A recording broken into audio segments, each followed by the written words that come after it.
Never thought I'd be a teacher. I lived on a sailboat for 5 years, sailed around the world. I lived in many, many countries. But I kept getting feedback that I'm just a natural teacher.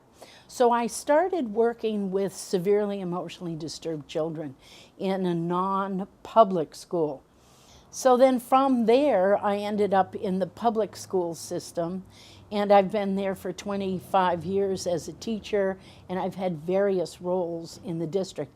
Now I sit in the research planning and accountability department, and I look at many of the programs that we have in the district, and we try to see what effect do these programs have on student achievement. Well, the first time I heard about it, I was at Everett, and I saw a videotape of students being interviewed who were also from the 2 middle schools that had been involved in quiet time, and I was absolutely impressed. I said, if we have a program that is so profoundly affecting students, from students who simply couldn't sleep at all at night, who actually could get a night's rest with some type of intervention called quiet time, I wanted to know what is going on. Well, we found that there was statistically significant growth, particularly at Visitation Valley, in terms of grades with the African Americans. They were leading their school. This is monumental for us because we're very much involved in the civil rights issue here in our district in San Francisco, particularly with the African American students. We have a consent decree. We have a achievement gap that is profound.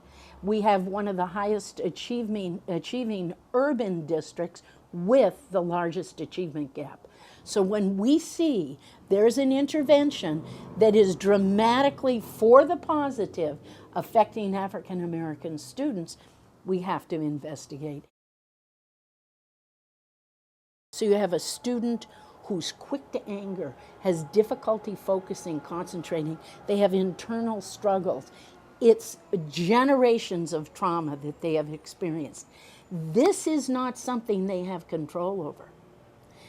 With TM, they can go in and make a dent in these horrible presenting behaviors that tick another person off. So you're a teacher in a classroom. You have 25 to 35 students. One student comes in who is suffering from trauma, and you have another one, you don't know what's happening to that student, but as soon as this student starts with the slightest thing can disturb them, then you have a second student, the two of them are off, and the whole classroom is disruptive.